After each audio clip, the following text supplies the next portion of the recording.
Welcome to the International Conference on Legal Pluralism 2025 with this year's theme, The Transformative Power of Legal Pluralism, Planetary Challenges in a Diverse and Multipolar World. Assalamualaikum warahmatullahi wabarakatuh. Shalom, Om Swastiastu, Namo Buddhaya, and Salam Kebajikan for all of us. Good morning, ladies and gentlemen. Welcome to the International Conference on Legal Pluralism 2025 by the International Commission on Legal Pluralism in cooperation with Faculty of Law Universitas Indonesia and KALEKA. The conference takes as its point of departure the relational character of law and legal pluralism, and will critically examine the role plural configuration of normative orders and their entanglements play across the globe.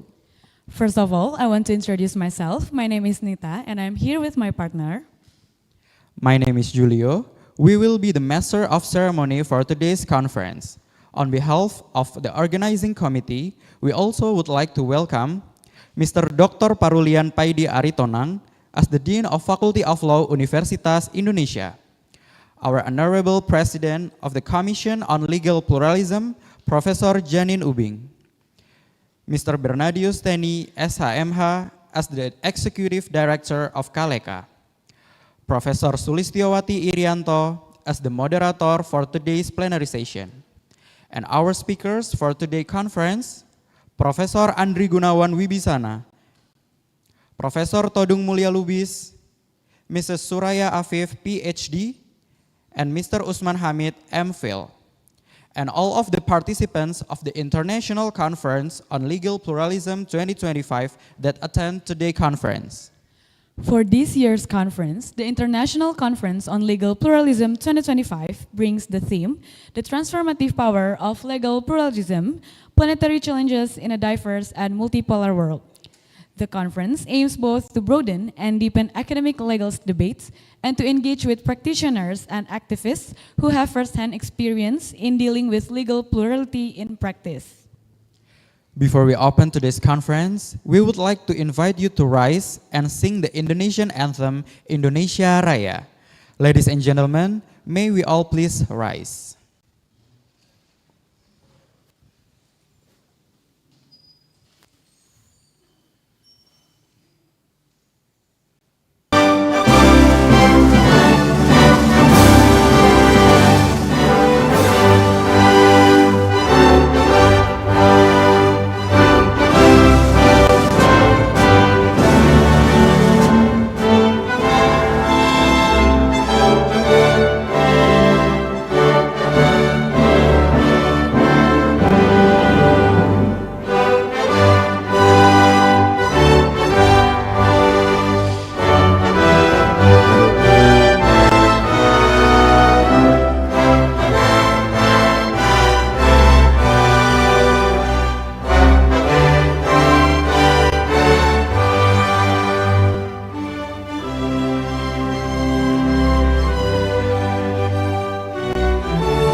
Thank you, everyone. Please be seated.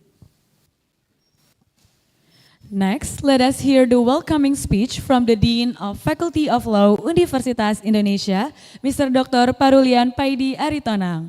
To Mr. Parul, the floor is yours, and give applause to Mr. Parul.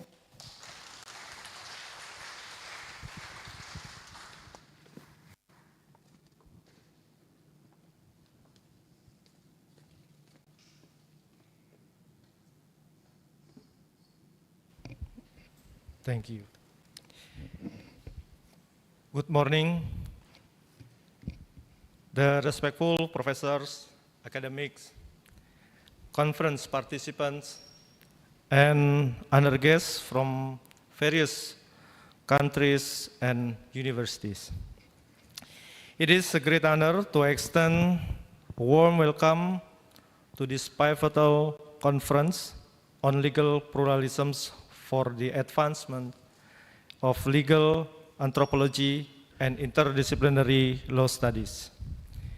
It is indeed an honor for the Faculty of Law, Universitas Indonesia, to have the privilege of organizing this valuable conference. I would like to express my sincere gratitude to the Commission on Legal Pluralism, particularly Professor Jani Nubin, as a president of the commissions, Professor Bertram Turner, Professor Dick Roth, and all the board members for their invaluable collaborations in organizing this conference. The event was preceded by an intensive course from 8 to 11 January, which was held with great enthusiasm. I would also like to express my gratitude to the Kaleka Research Center and Mr. Bernardinus Steny as a director for their invaluable support. I would also like to acknowledge the effort of the organizing committee, particularly Dr. Teresia Dia and her teams, including Professor Sulistiawati Irianto, who made this event possible. This conference has held twice in Faculty of Law, Universitas Indonesia. The first occasion was in 2006, and the second one was a particularly significant event. The Commissions on Legal Pluralism selected Indonesia as a venue for this conference with a noble purpose: to honor Professor Kibet von Benda Beckman, a highly influential legal anthropologist in commissions. Through her research, which spanned more than 40 years in Maluku and West Sumatra, she developed a legacy of legal pluralism that has had a global impact. His prolific writings have earned her recognition among legal anthropologists worldwide, includes Indonesia. At the Faculty of Law, Universitas Indonesia, especially under Department of Law and Society, the study of legal anthropology has been developed for a long time by Professor Ihromi and was first established as a course in 1992 by Professor Tapi Omas Ihromi and Professor Sulistiawati Irianto. The field has developed significantly since then, including the establishment of a master program in law and society, or we call it as a socio-legal studies, and the accreditation of the Indonesian Journal of Socio-Legal Studies in the Scopus database. The study of legal pluralisms has played an important role in shaping the scientific development of this field. I look at the conference booklet, and within 3 days, there are so many parallel panels, all of which were interesting and important because they discuss many legal issues in various fields of society with a legal pluralism approach. In closing, once again, on behalf of the academic community at the Faculty of Law, Universitas Indonesia, we would like to wish you a happy conference, and hopefully this meaningful event can provide us all with a lot of new scientific learning, friendship, and meaningful impressions. Many thanks. Thank you very much. Assalamualaikum warahmatullahi wabarakatuh.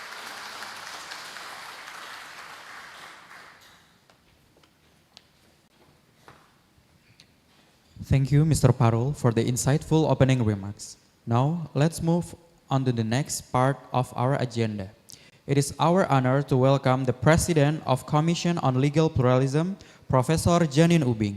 To Professor Janin, we invite you to the stage and the floor is yours.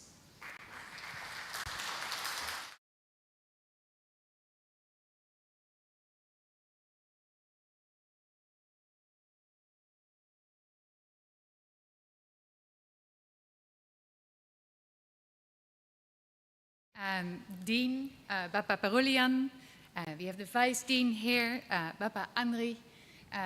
Just walked in is Bapak Steny from Kaleka.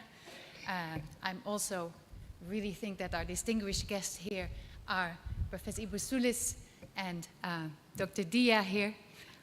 Very happy to see you here. As the President of the Commission Legal Pluralism, it is my great honor and joy to welcome all participants, colleagues and friends to this conference on legal pluralism. It is our 21st conference, if we only count the ones that weren't included somewhere else. And it's organized jointly with Universitas Indonesia, with this beautiful law school, and with Kaleka. And for the people who do not know it, the people from outside Indonesia, this is an Indonesian non-profit organization that works on sustainable management for local and indigenous communities. So we are very grateful to both Kaleka and UI for supporting us in this, and we have had and still have a tremendous local organizing committee and lots of helpers. All of this is happening thanks to that, of course. We're happy to be back in Indonesia. The Dean was already saying that we also held a conference here in 2006, and it holds indeed special connotation for us to be back here because we also have a session to commemorate our colleague and friend and mentor, Kebet van Benda Beckman. So the Commission was already established in 1978, and I think on our website it says that the aim of the Commission is to further knowledge and understanding of legal pluralism with the focus upon theoretical and practical problems resulting from the interaction of different types of law, such as state law, international and transnational law, religious law, and customary law. And I think you can tell that that's not the same text we had in 1978. And when I say we, I do not mean to imply I was there at all in 1978.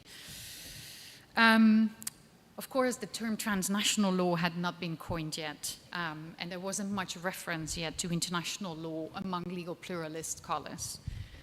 And this is an indication of how much the field developed from studies that mostly focused on post-colonial societies and their relationship and the interaction between customary law and state law, to a field where more layers are acknowledged, state and sub-state, but also suprastate and transnational.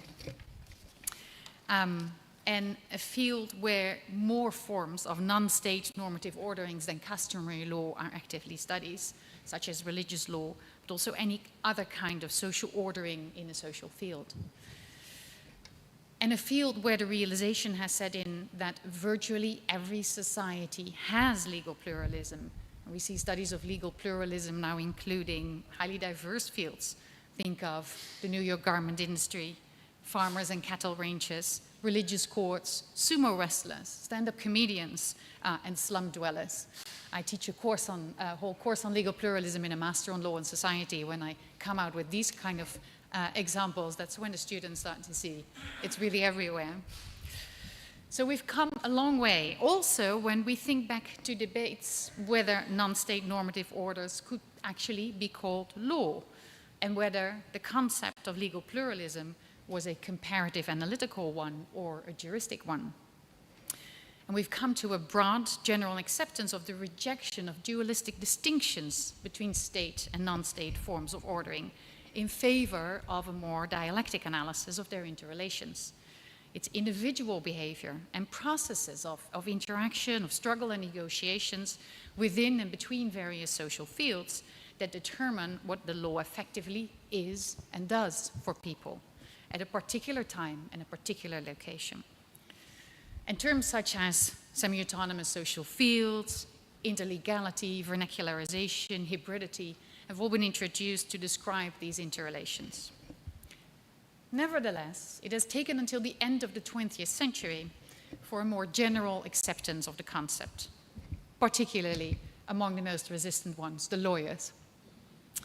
And only when the expansion of globalization and the proliferation of international and transnational law started to take on dimensions that clearly refuted the argument that nation states are the only legitimate source of lawmaking.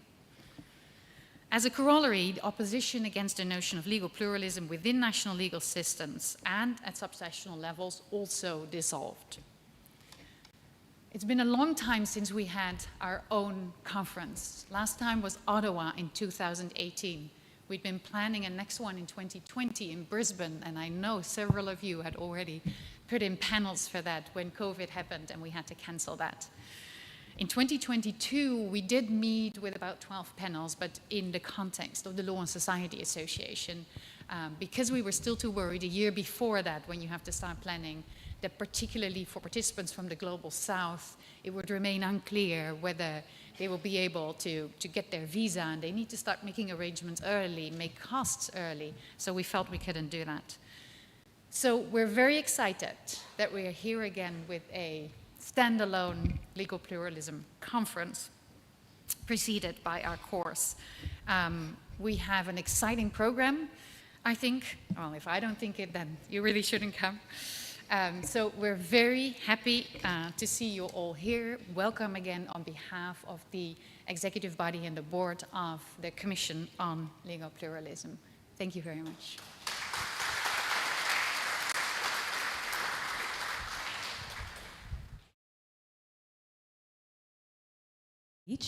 Next, we are calling Mrs. Teresia Dia Wirastri, PhD, as the head of the Law, Society, and Development Department and as the representative of the local organizing committee to give a welcoming speech. To Mrs. Dia, the floor is yours, and give applause to Mrs. Dia.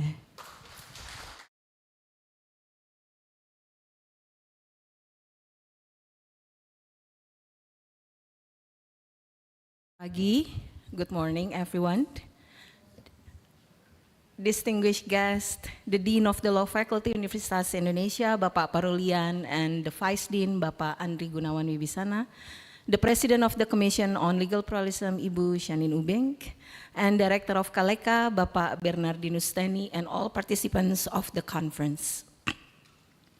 It is with a great honor and pleasure that I, on behalf of the Department of Law, Society, and Development, Law Faculty Universitas Indonesia, stand before you at this inspiring occasion, the opening of the International Conference of the Commission on Legal Pluralism, the transformative power of legal pluralism, planetary challenges in a diverse and multipolar world.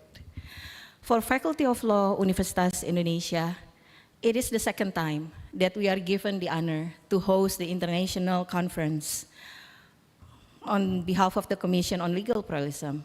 After a very inspiring and successful conference held in 2006, so that was some 19 years ago, in which I and several guests here present have been fortunate enough to participate in.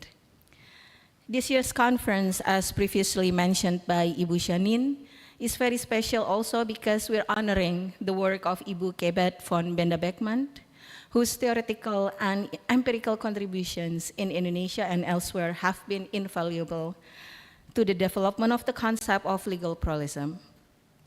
Ibu Kebet was here at the 2006 conference, together with Pak Franz, and they are surely missed today.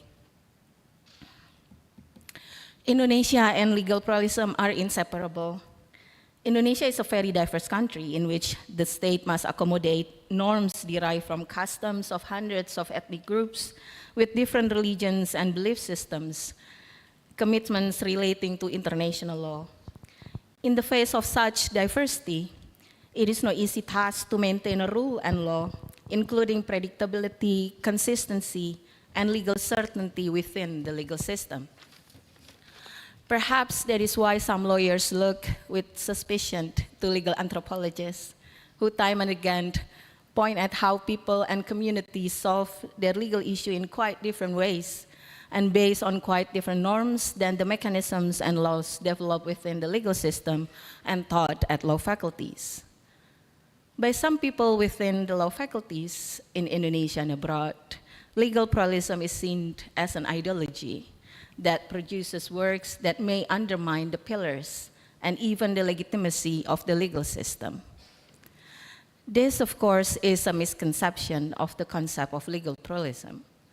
Scholars investigating legal plural phenomena want to understand how norms, state norms, customary norms, international and transnational norms are used, ignored, transformed, adapted, and or adopted in local, translocal, and international settings.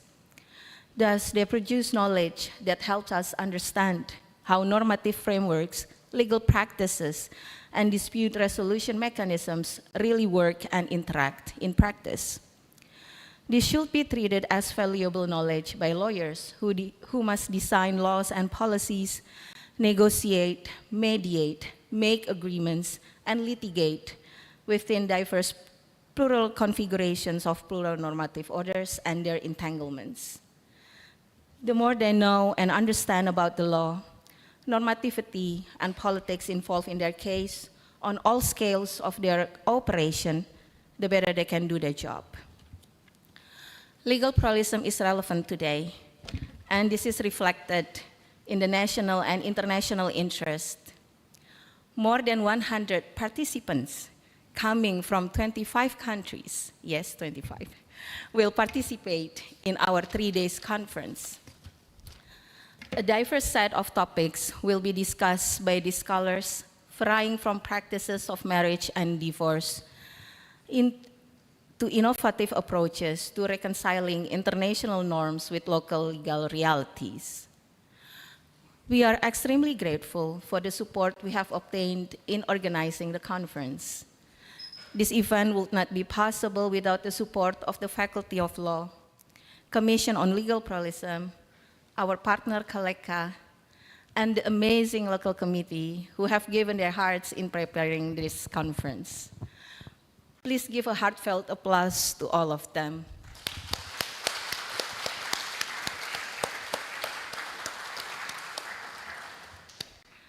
Finally, welcome to Universitas Indonesia. Please enjoy the conference and wishing you all a wonderful time in Depok. Thank you for coming.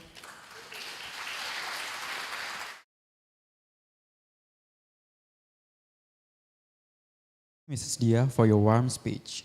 Before going to the next agenda, let us enjoy an art performance named Tari Ratoh Jaro. Tari Ratoh Jaro is a traditional dance originating from Aceh, a province in Indonesia. It is performed in groups, typically by young women, and is characterized by its synchronized, rhythmic hand and body movements. Everyone, please enjoy the performance.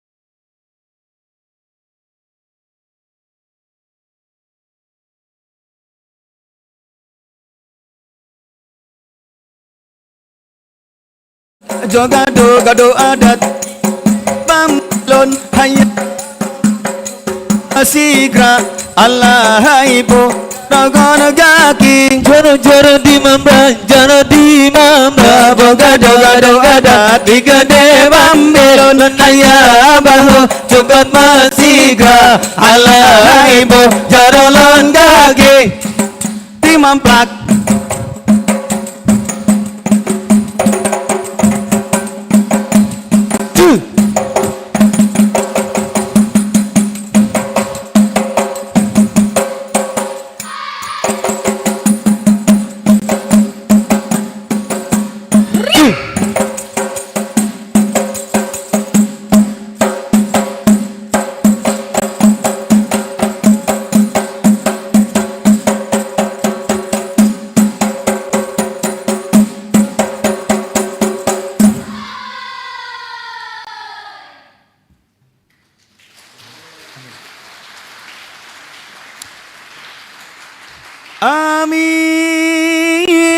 Allah sembah amin.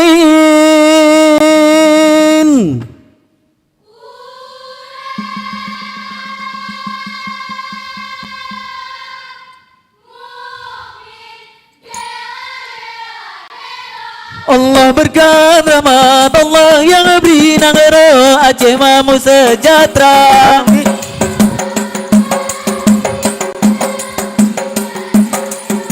Berkat rahmat Allah yang beri negara Aceh Mamu sila sejahtera.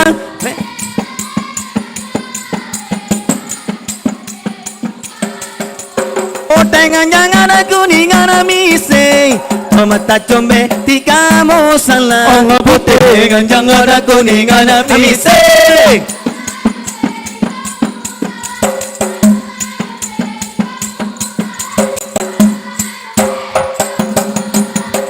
Lale getanyo lale hana jantan te omoga Tuhan Allah putih dengan jangan aku ningan mise Hantar tak combe tika mo salah Putih dengan jangan aku ningan mise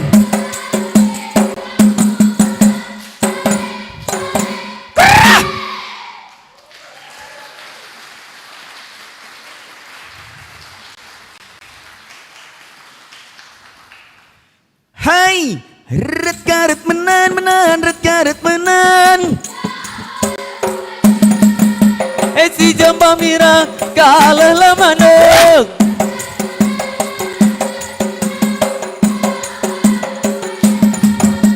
si jamba merah kalah lamanok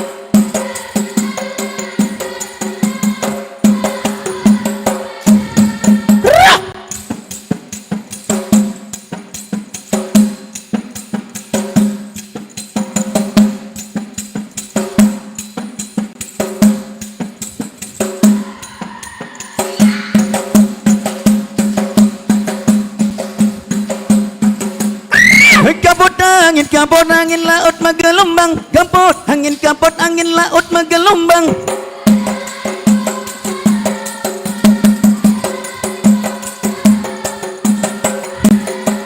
Hei kapot angin laut menggelombang Kapot angin laut menggelombang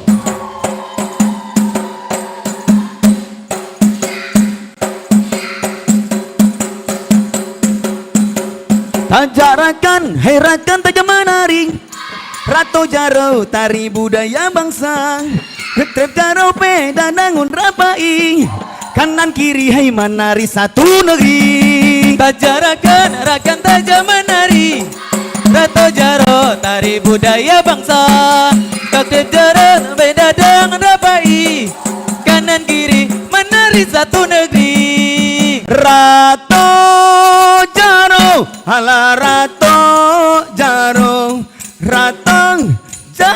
hala rato jaro tajarakan tajam menari rato jaro tari budaya bangsa rato jaro beda dengan rabai kanan kiri menari satu negeri tajarakan herakan tajam menari rato jaro tari budaya bangsa rato jaro beda dengan rabai kanan kiri menari satu negeri Rato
About law, democracy, human rights, and ecological justice in contemporary Indonesia.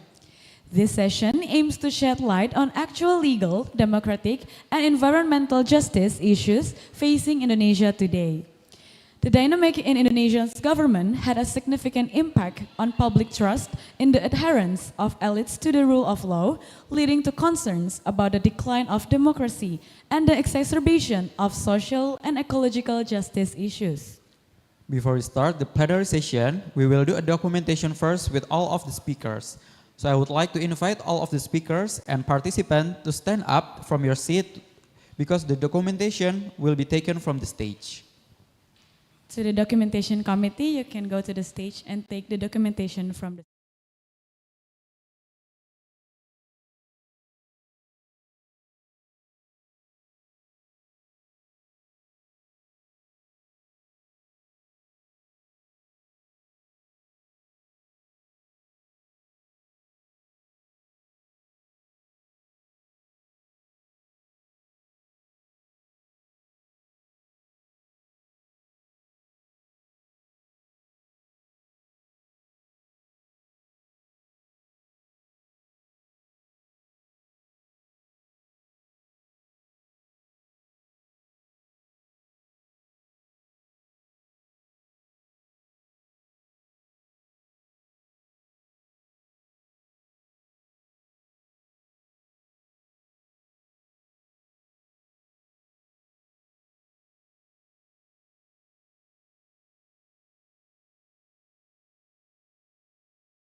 To explore our conference theme in greater depth.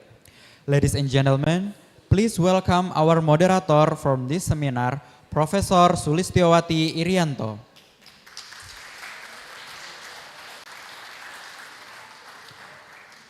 And also our speakers for today's session, Professor Andri Gunawan Wibisana, Professor Todung Mulya Lubis, Mr. Suraya Afif, PhD, and Mr. Usman Hamid, MPhil, to come to the stage and have your seat.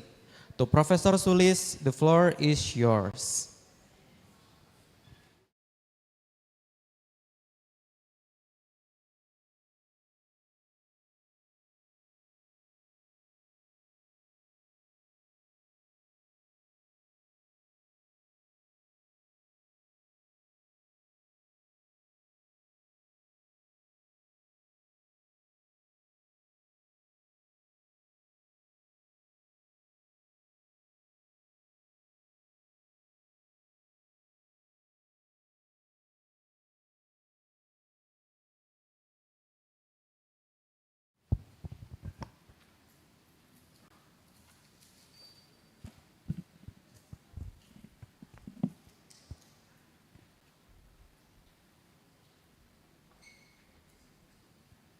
Good morning, professors, scholars, and distinguished guests.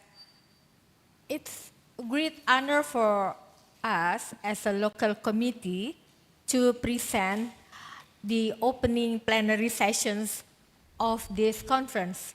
Like mentioned earlier, why the Commission on Legal Pluralism chose Faculty of Law to host this conference,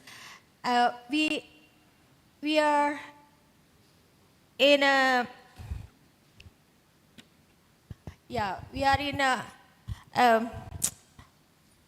situations that we miss our mentor teachers, Professor Kibet von Benda Beck, 2 years ago, and we would like to pay tribute to her for her dedications for more than 40 years doing research in Indonesia, and through her and of course the work of Franz von Beda Beckmann together, they wrote many articles, books about Indonesia, and through their publication, they introduced Indonesia to the world.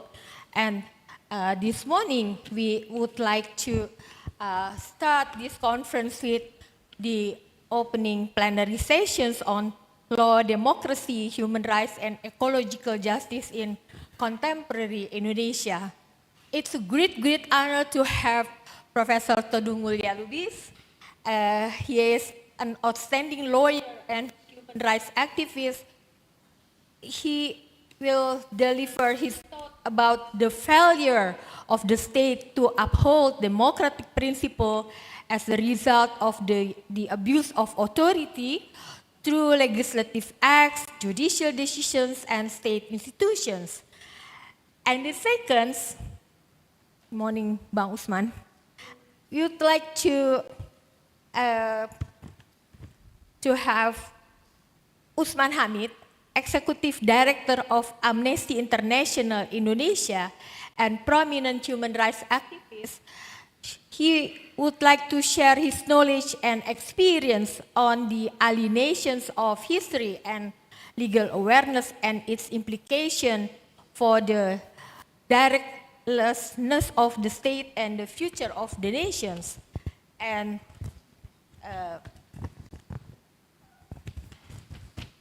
the third speaker will be Suraya Afif, PhD, my good friend. She is a knowledgeable and dedicated anthropologist, environmental and indigenous activist.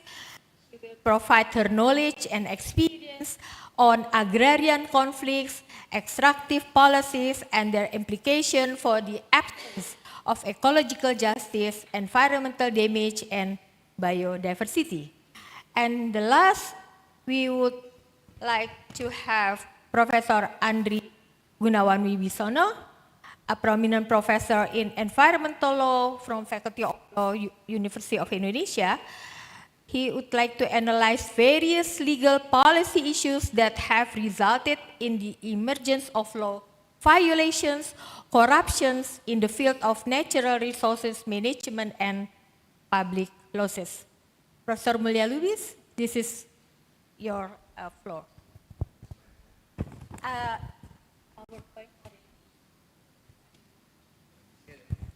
Ya, boleh.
Well, let me begin by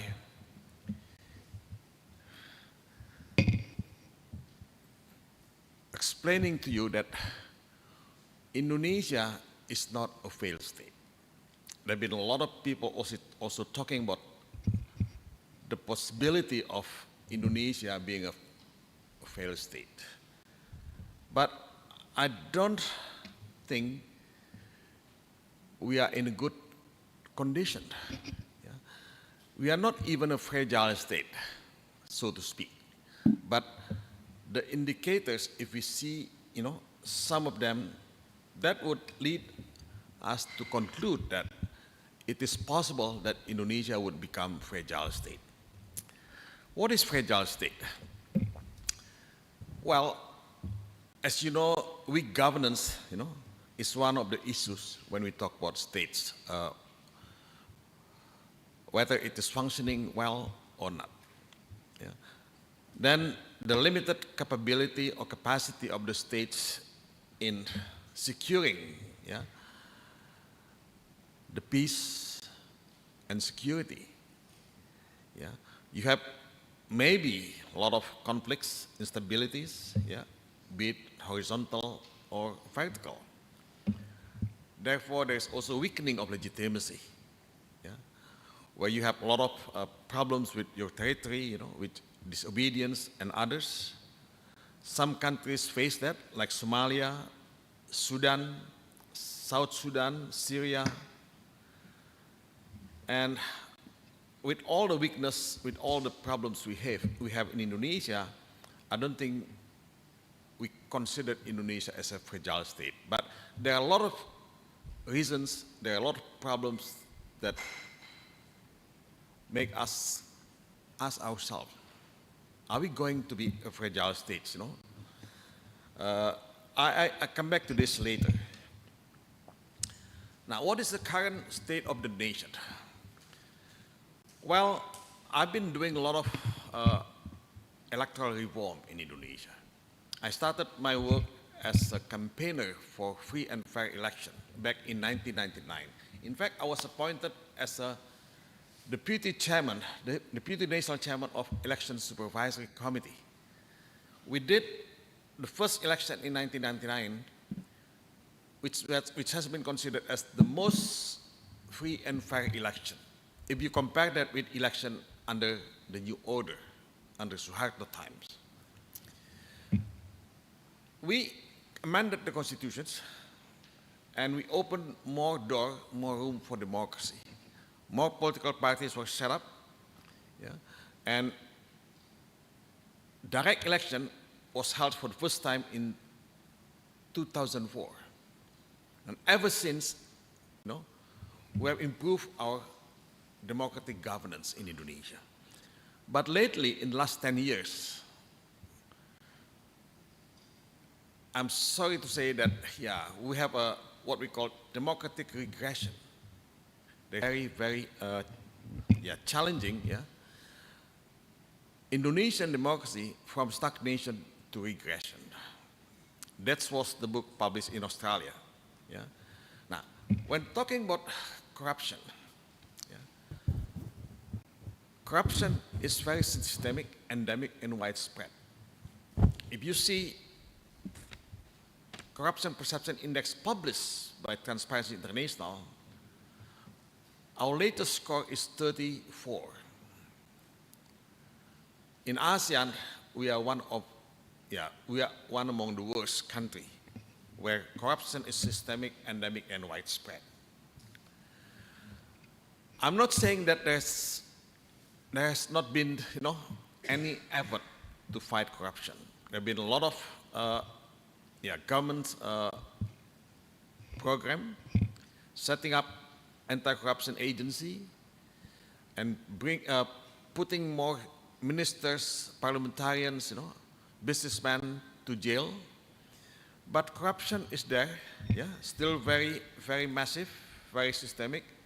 Why? Because the system has still a lot of rooms to corrupt. And the ideology of rule of law seems to be weakening, yeah, over and over. Yeah. The current government wants to have 8% economic growth, but I doubt that. There's no way we can have 8% economic growth. We have always been in a 5% economic growth, yeah, in the last probably 10 years. Yeah. It's not bad, yeah, but for a big country like Indonesia, where you have corruption very widely rampant, yeah, widespread, 5% is not enough, yeah, with 280 million people living throughout the country. Yeah. So the policy of the governments seems to favor the corporations, the companies, yeah, the rich people. So the gap between the super rich, I'm talking about the 1% to 5% of Indonesian super rich, with the poor people is getting wider and wider. Yeah. Uncertainty in this economic development create a lot of tension, a lot of problems. Yeah.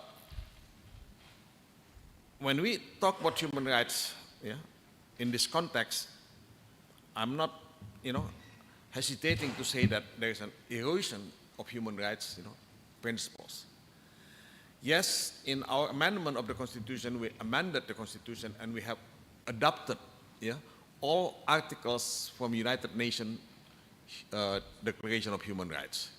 We almost, ratified basic international instrument of human rights. And yet, as far as enforcement is concerned, we did not succeed. Yeah? There have been a lot of problems, in terms of social, economic, and cultural problems, rights. There are a lot of problems in eastern part of Indonesia when you talk about Papua, and probably also in northern part of Sumatra, when we talk about Aceh, where in Aceh you have Sharia law, you are going back to the past, where they impose Sharia law in a very rigid way. So what is the future of democracy in Indonesia? The Economist Intelligence Unit described Indonesian democracy as flawed democracy. We used to be a country which it was considered full democracy, but not anymore. If you read Freedom House Index, Indonesia is described as partly free. It's not full, it's not a free country. And when I said earlier, procedural democracy prevails, that's simply because we have all this election regularly, but whether the election is a free and fair election, that is an issue here. We have all this election commission, supervisory election committee, constitutional court, but they don't really function properly. I don't want to go into that detail because this is very, very specific Indonesia, but let me just say democracy does not function properly. The 2024 election has been categorized as the worst election in our history, in which money politics and government interference dictated the result or the outcome of the election. I happen to be the chair of one of the legal team representing the candidates that ran for presidency. We lost miserably, but we know all the village heads, all the governors, all the bupatis, have been intimidated, have been terrorized, by the authority to favor and to win the favorite candidates of the governments. So that's where we are. Now you have Prabowo as a president. I know Prabowo quite well. I know the families, but he has an ugly past. A lot of human rights abuse has been accused, allegedly involving him. Now, some people believe it's going to be Democrat, but I don't know. Knowing his family, knowing his education background, knowing his speeches, that he delivered, a lot of people believe that he will, be a new guy, a reborn Democrat. I don't think so. Although he has been elected, inaugurated, we might as well give him a chance to prove. So I'm giving him benefit of the doubt. Although some of my friends in Australia, when I gave a lecture there a month ago, they said Prabowo does not deserve benefit. That's what he said. So let me go a little bit deeper, when I talk about democratic regression. Election Commission and Election Supervisory Committee have been co-opted. They are the instrument or extension of the power holders.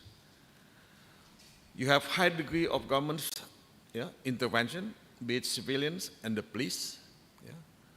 And the police wear a chocolate uniform. They are not a party, yeah, contesting or participating in election, but they are everywhere. So they are the one that probably, yeah, dominate the election. Yeah. That's why they've been considered as what they called as a partai coklat, yeah, brown parties, yeah, because of their uniform, yeah, not contesting any seats, but playing very, yeah, extraordinary role, in backing up the candidates favored by the government. Then you have endemic and widespread vote buying, yeah, where you have all money politics. Yeah.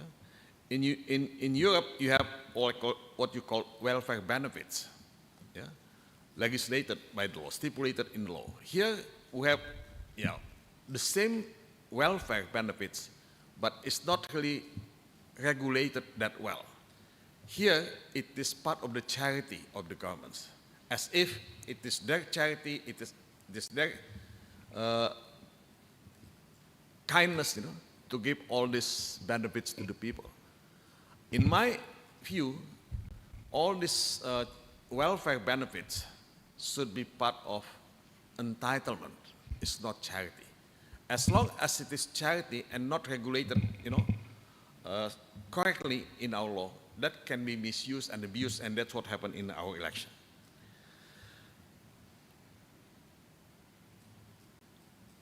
In 1999, I chaired one NGO. It's called University Network for Free and Fair Election. So we monitor all the election processes, all over the country, from Sabang, from Sumatra to Papua. We had hundreds of thousands of volunteers to monitor the election. But now it seems election monitors are not there anymore. Yeah? We have been considered as countries that have all the freedom, yeah? But that is not the case actually. Now, what happened? What happened in the past 10 years is what I call the shrinking of civic spaces. Yeah? The emergence of strong state, yeah? with an authoritarian tendency of anti-critics and anti-science, and then you have weakening of critical medias, including social medias, cooptation of social activists and academics, and the emergence of duifungsi, double function, the return of the new order. Now, what I mean by duifungsi or double function here, in the past, under Suharto's time, the military has their seats in parliament without election. They've been given, at that time, 25% of the seats in parliament. So there's no way you can amend the constitutions with the presence of the military. There's no way you can have, reformist, progressive law with the presence of the military.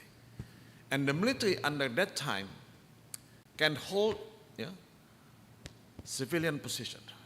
There could be ministers, governors, mayors, head of agency. So that is what we call duifungsi. So you are not only acting as military officers, but you are as well at the same time acting as a civilian politicians. So this is what we have. This is what we are facing at the moment, the return of the military to the politics. It is not yet legalized by the law, but the president invited them openly and no one can stop them. Now, what is my take on civil society? Because civil society is the only force that can criticize, that can control, that can stop government arbitrary action. But they are also being co-opted more and more. Usman Hamid is not, invited or given a commissioner's position in a state-owned companies. Yeah? He may, yeah, if he wants to. A lot of civil society people have been invited, by the governments to become part of the governments and also join the state-owned companies. It is a lucrative, offer, but yeah, if you want to lose your freedom, your integrity, you might as well receive that. So co-opting the social activists and academics, is, the name of the game at the moment. Yeah? Providing position in both central and local governments, including state agencies. Some of them also have been sent abroad to study. I'm not against that, It's good for them. Yeah? I hope they will change their mind when they have the opportunity to study abroad. Harassment and prosecution and imprisonments. I involved in defending one case, from Central Java, an activist defending environmental preservations have been detained and brought to court and sentenced. What did he do? He criticized the fishing companies that polluted their area. But the fishing companies seems to be very strong and well connected, and they managed to get all the support from the police, and that guy was detained and sentenced, and we organized, a lawyers team, legal team to defend him. Thanks God, he has been acquitted. Yeah? Now, funding is another constraint. Funding is the bottom line issues for the civil society. For the Amnesty International, they may not have problem because they have the funding from their headquarters. But there are so many small NGOs that require funding, and to get the funding would need an approval from the agency, from the governmental agency. So once it is being cut off, then you cannot do much. This is the situation, and one funding agency is by the name of TIFA Foundation. TIFA Foundation is part of OSI, Open Society Institute, funded by George Soros. I'm the founder of the TIFA Foundation. We provide grants for a lot of civil society organizations, NGOs, but now because I'm on the board of the founders, founding members, and together with Gunawan Muhammad, the chief editors of Tempo magazine, they are not allowed to receive funding anymore. Yeah, they are not allowed to receive funding anymore. That's what happened to all these organizations. So I'm giving you a bit gloomy situation, but I don't mean to be pessimistic or skeptical, but yeah, it is what it is. It is what it is. Yeah, democracy is at stake. Yeah, Constitutional Court has become an extension of power, although lately they issued a number of award decisions that seems to be a way for them to correct their mistakes in the past. But you have illiberal policies, issued by the governments, and then politics of security and order return. And again, I can talk more about how gloomy we are, but let me stop here because I don't want to poison you with all this bad news. Yeah? So thanks once again.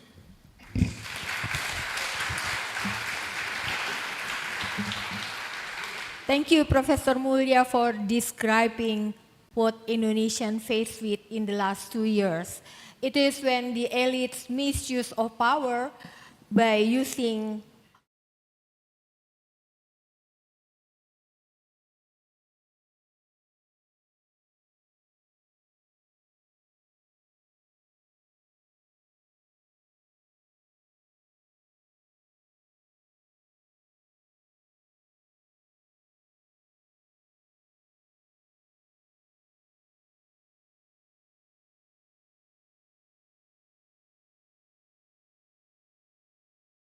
Distinguished scholars, participants, ladies and gentlemen, good morning. First of all, I'd like to express my gratitude to the organizers especially to the Commission on Legal Pluralisms, and also to Kaleka, in collaboration with Faculty of Law, University of Indonesia. And of course, thank you to Professor Sulistiawati Irianto for inviting me, for having me in this wonderful conference. She has given me a very broad topic. It's called The Alienations from History and Legal Awareness, and its implication for the directionlessness of the state and the future of the nation. I think this may reflect her concerns seeing Indonesia today, Indonesia that is indisputably in a decline of democracy. Nevertheless, I'll do my best, Professor. So today, I'd like to talk, if I may ask the committee to share my PowerPoint, please. Oh, not yet. No problem. It's okay. So, yeah, while we're waiting for the PowerPoint, I hope it's powerful enough to discuss about the hard topics today. So today I'd like to talk about the state of Indonesian democracy, human rights, and rule of law by looking at Indonesia's legal thinking history and assess how Indonesia's legal thinking has influenced a more modern Indonesian today. I will start by, setting up the scheme of how democratic decline in Indonesia has been happening in the last 10 years, and how scholars have explained the driving forces that resulted in a decline. In this part, I will also share my hypothesis with you on how Indonesian legal thinking in history has had significant influence in a way Indonesia treated democratic values, human rights, and rule of law values in a half-hearted policy. I will explain this by highlighting a kind of short overview on Indonesian legal thinking history and assessing that influence in a more practical politics of how Indonesia formulated human rights policy, or how Indonesia treated Indonesia's human rights obligation on ratifications on international treaties and other policies in Indonesia. So distinguished friends, as we can see from the slide, thank you, I think we all share Professor Sulis' assessment and Professor Todung's concerns about democracy and human rights, as well as rule of law that is indisputably in decline. And the decline is at least marked by three major features. Number one is the shrinking civic space for public protest and criticism. This has been done by means of repressive laws and tactics. The second feature is the weakening of political opposition by means of weaponizations of laws, weaponizations of law enforcement bodies to tame political opposition. And the third feature is lack of electoral integrity as a result of constitutional abuse. This is evident when we look at democracy indexes such as Freedom House or World Justice Index, not to mention scholars who have studied Indonesian politics, who are all agreed that Indonesia is indisputably in a decline of democracy. So the question is how this has happened and why is this happening? Most scholars, much of study, have highlighted at least 6 driving forces. I didn't mention it on a PowerPoint, but the 6 driving forces are, number one, the recentralization and aggrandizement of executive power. The second one is the low quality of political party due to cartel politics, lack of financing, ideology, and oppositional culture. And third, the oligopoly of media, partisan media, technology disruption, and the recent bill on censorship that is trying to block any investigative journalism to be broadcasted. Fourth is the partisan, politicized, and corrupt law enforcement. This is what I call weaponizations of law enforcement. And fifth is the resurgence of military power, especially when it comes to business, in minings, and many other extractive industries. And lastly is the decline that comes from the bottom, which is polarization in society. The labeling politics, pluralism versus Islamism, the loser's consent versus winner's restraints, the nationalist versus liberalism, and so on. However, one of the driving forces that is, I believe, under research is the extent to which Indonesia's legal thinking has influenced the state of democracy today, the state of human rights and rule of law today. And I argue that this can be traced back in our history. Let me share with you my hypothesis.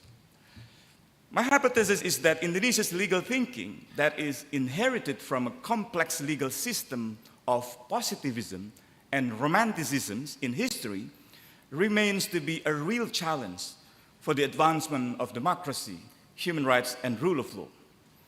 It affects not only the process of lawmaking and the enforcement of the law in the country, but also how this beautiful Indonesia has treated international human rights laws and standards through a half-hearted laws and policies. Therefore, one can argue that the key challenges of democracy, human rights, and rule of law are not only coming from or influenced by political resistance from conservative forces or from the anti-democratic forces who wants to roll back reforms, not only coming by resistance from the military actors who are often involved in major atrocities in the past and present, but also, more importantly, it has always been influenced by Indonesia's mixed legal cultures in history, resulted in what I call ideological fixations of national pride, or the ideology of the family state, to borrow David Bouchier's terminology, that for many, many years have played a major role in avoiding, blocking, or minimizing any incorporations of universal values of human rights, of democracy, and rule of law. Many Indonesians believe that we don't have to comply with universal values. We have our own national values. We have the ones stipulated in our constitution, in our 5 principles. This is Pancasila. So Indonesians, the nationalist Indonesians, always tend to believe that Indonesian values are inherited from ancestors, are more supreme compared to the international values, deemed as incompatible with religious norms, with cultural norms, with local traditions in Indonesia. Well, the truth is there is no such thing in Indonesian constitution that originally come from Indonesia. It was the result of a dialectical process, of a dialectical discourse among many early thinkers and leaders of Indonesia who studied overseas or engaged with various literatures on laws and politics, including on philosophy. In other words, coming back to Professor Suli's question to me on the alienation from history, this alienation from history in legal awareness will continue to have serious implications in the half-hearted protections of human rights in the contemporary Indonesia. As I mentioned, this is very much influenced by the legal thinking of Indonesia in history, and we can see it reflected in the practical politics of Indonesia's human rights obligation. Let me begin with Indonesia legal thinking history. I'm sorry, previous slide, please. Slide sebelumnya. I think Indonesian law and legal thinking has been informed, again, by a mix of legal cultures that are typically hostile to the rationalism and to the universalism. Such legal cultures are derived from the Netherlands and Japan time during colonial time, and to some extent from Germany in 18th century and 19th century. The first two countries, Netherlands and Japan, clearly related to the colonial times in Indonesia, while Germany is very much related to how the Dutch scholarship on constitutional laws imposed in Indonesia have taken its hearing from German literatures on romantic nationalism in the 19th century. For example, romantic nationalists in German such as Adam Müller, through historical school jurists such as Savigny, Carl von Savigny, to Leiden University scholars, and through them to Indonesian thinkers like Professor Supomo, one of the founders of this faculty.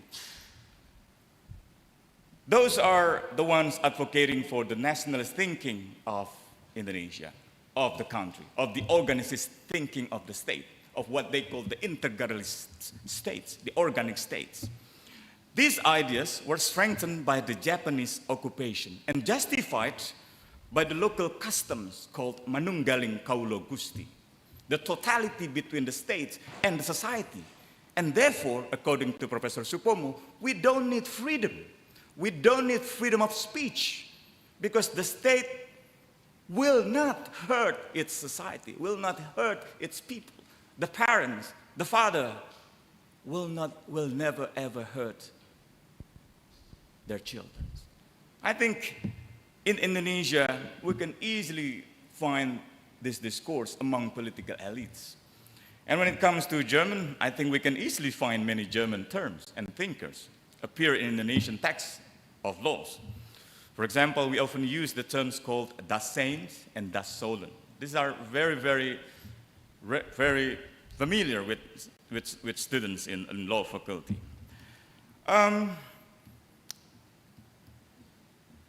Coming back to Indonesian legal thinking, in explaining about this influence, I would like to delve again from Australian scholar David Boshier, who have explained how Indonesian law, Indonesian legal thought inherited from at least two legal traditions, positivism and romanticism.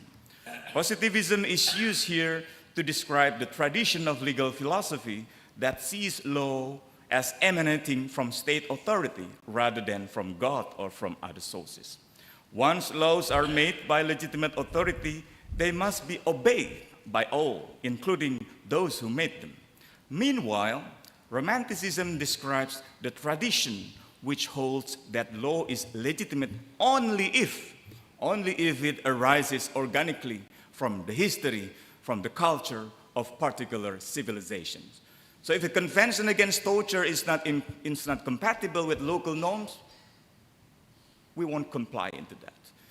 If convention against torture is not in compliance with local norms, religious norms on female genital mutilation, we won't comply into that convention. If freedom of religion in Covenant on Civil and Political Rights are not compatible with Indonesian religious norms, we won't comply to that. So Indonesia have always found reservations, have always made declarations that we committed to the convention, to the covenant, except to the optional protocol or to the possibility for any commission, for any treaty bodies, or for any special procedures to undertake investigation in Indonesia, because that is against national sovereignty. That is against local norms, religious norms, cultural norms. I'm sorry if I'm very strong. I'm an activist. I'm not a philosopher.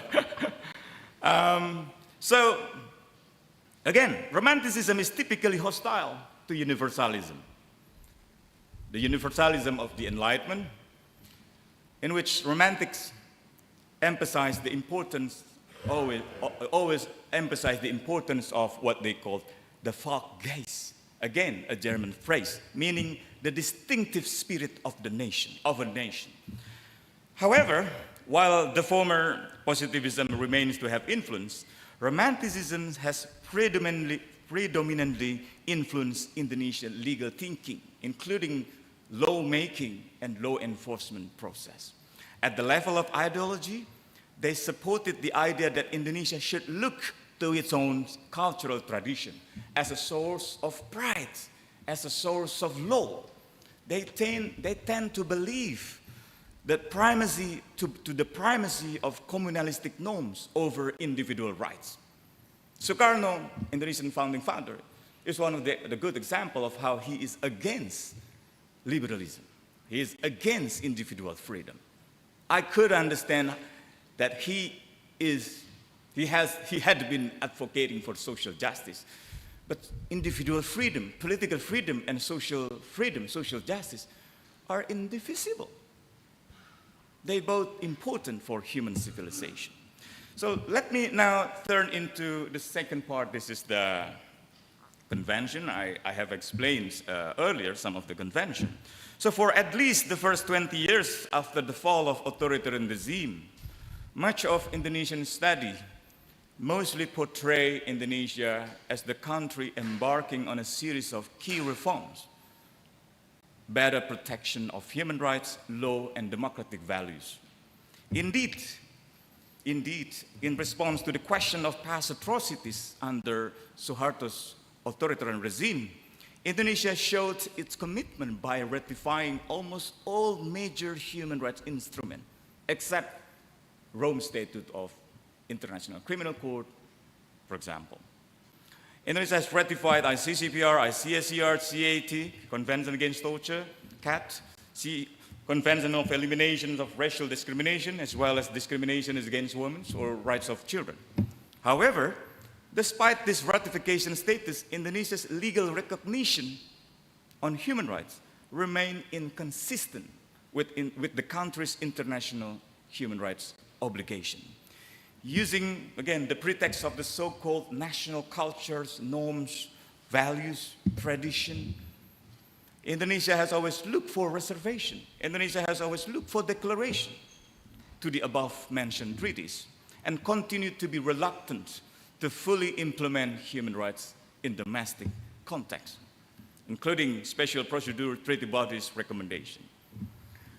So under this pretext, Indonesian authorities often suppress freedom of expression by means of arrest and arbitrary detention, by means of malicious prosecutions against peaceful advocates for independence in Papua or in Maluku, based on treason charges, the most draconian provision in our penal code, inherited from the Dutch rule. Moreover, Indonesia's double standard on recognizing such rights and the misuse of penal code has resulted in a shrinking civic space.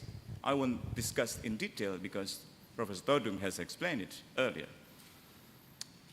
Indonesia's declining score of democracy and freedom is not only due to continuous politicized use of treason, defamation, and blasphemy laws, but also discriminations against minority, persisting systemic corruption, and ongoing conflict and killings in Papua. The latest example was Indonesia's reluctance to answer a question raised by Human Rights Committee in March last year when it comes to the question of electoral integrity. The question was very related to the last-minute court ruling, the Constitutional Court ruling, that changed the eligibility criteria for presidential and vice presidential candidates in the national presidential election. The ruling made way for Jokowi's son, Jokowi's oldest son, Gibran Rakabuming Raka, to become the vice presidential candidate for Prabowo Subianto, the notorious army general involved in past abuses. This shows, for the first time, in Reformasi era, Indonesia is lacking of its electoral integrity. For many, many years, scholars have always highlighted that Indonesia is fine. Yes, there is a shrinking civic space. Yes, there is criminalization of opposition, but Indonesia has a democratic election. Indonesia has fair and free election. Last year, that was ended. Indonesia is no longer had a free and especially a fair election. It was the first unfair election in Indonesian reformasi history. So again, borrowing from David Boschier, this tradition has been influenced by integralist ideology or the organic tradition of romantic nationalist thought. NKRI harga mati, the national unity of Republic of Indonesia is a dead price. No compromise, no discussion for self-determination, for referendum, for federal state. No, we are a unitary state of Indonesia. Anyone advocating for independence of Papua will be ended up in jail or being killed unlawfully, being tortured severely. 60,000 of indigenous Papuans are in refuge, being IDPs, international displaced persons. In the last couple of years, special procedures such as Special Reporter on Indigenous People's Rights, on extrajudicial killing, on arbitrary detention, have highlighted through its communication procedure to Indonesia that they have a very serious concern. Not to mention some other procedures that have raised concern to Indonesia about the human rights negative implication of national strategic project, nickel industry, expansion of palm oil, and so on. Indonesia ignore ecological justice for the sake of nationalist pride. Top Minister Luhut Panjaitan said, "Go to hell with Europe. We don't care your Sowets fund. We have our own way to manage our palm oil industry. Don't teach us about how to behave." This kind of national pride undermines the importance of ecological justice, human rights, democracy, and rule of law. So, again, to conclude, there is obviously, I didn't deny that a significant improvement from 1998 human rights records and democratic reforms have been the case of Indonesia. This has been recognized by international community, by leaders from the West, from the East, from the South, and from the North. However, Indonesia continues to face serious challenges. And key obstacles towards democracy, rule of human rights, including through ratification politics that is half-hearted, show how Indonesians have long been alienated from history of complex and superimposed colonial regal pluralism while applying its hyper-nationalist reaction towards the implementations of universal values such as democratic values, rule of law, and human rights norms in domestic law and constitution. So all in all, this all resulted in a range of legislation inconsistent with the obligations under international human rights standards, lack of credible investigation when it comes to abuse, and pervasive impunity for both human rights violations in the past and in the present. Thank you for listening to me.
opinion, the Usman, my colleague Usman Hamid talked about ideal or ideology, but in my argument, it is also influenced by the political economic interests of those who in power that contribute to the problem of social and environmental justice in Indonesia. Okay, so that's basically I would like to discuss the fundamental issue of ongoing agrarian conflict and the problem of issue of social and environmental justice in Indonesia that has been affected local and indigenous community in Indonesia. So a couple topic that I would like to address is actually I would like to give you a brief understanding about state land control in Indonesia for those maybe not familiar with Indonesia, because it's sometimes complicated for those who are not familiar.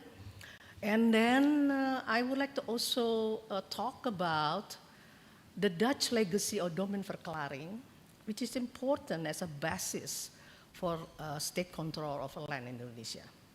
And key regulation and facilitate the emergence of corporate extractive industries that actually contribute to the injustice, social and environmental injustice in Indonesia, and the impact of this industrial extractive to the social and environmental justice of the poor, local and indigenous community, and what are the challenges to address the problems. Some of the challenge has been addressed, but I will give some my thought about this. Okay, next slide, please.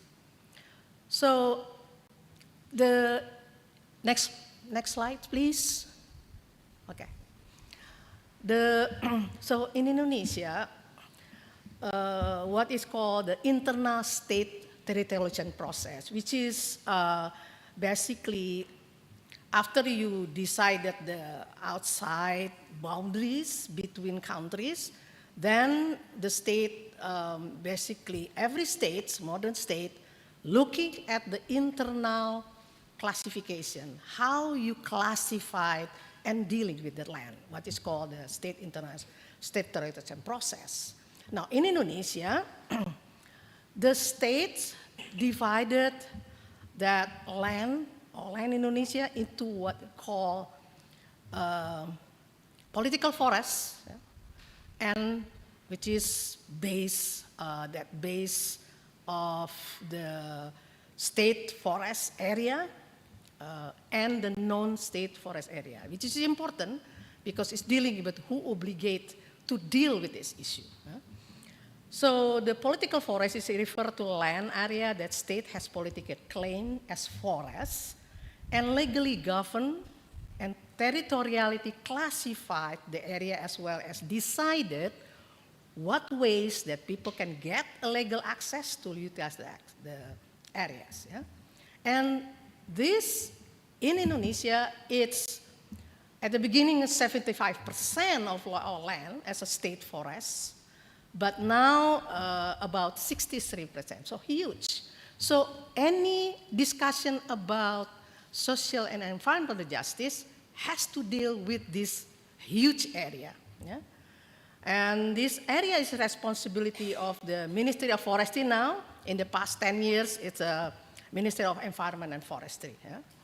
So this is a wide, powerful institutions. Yeah? So the non-state area, which is only 37%, it's under the Ministry of Special Planning and National Land Agency. Yeah? Now, when the state claims 60% of the land as a political forest, it began in 1967. Then when the Indonesian, under the Suharto authoritarian government, they ignored the fact that there are people who already live there. That people has customary land claims. The state assumption that all land in Indonesia are empty and no people. So they decide among themselves and they decided what land is for without clearly looking what actually who live in the ground. Yeah. So that is what you call political forests and internal state territorialization process. Yeah? Now, only after Suharto only ordered forced to resign in 98, in 2011, the Ministry of Forestry at that time acknowledged that millions of people live within and nearby the forest territory. That is after the civil society force, yeah, to show that actually a lot of fears. Now, then the National Statistic BPS, yeah, the National Statistic Agency, reported in 2019 that of the total more than 80,000 villages in Indonesia, about 4% of this village is within state forest area, so it's live in the forest area. From the state, it's illegal.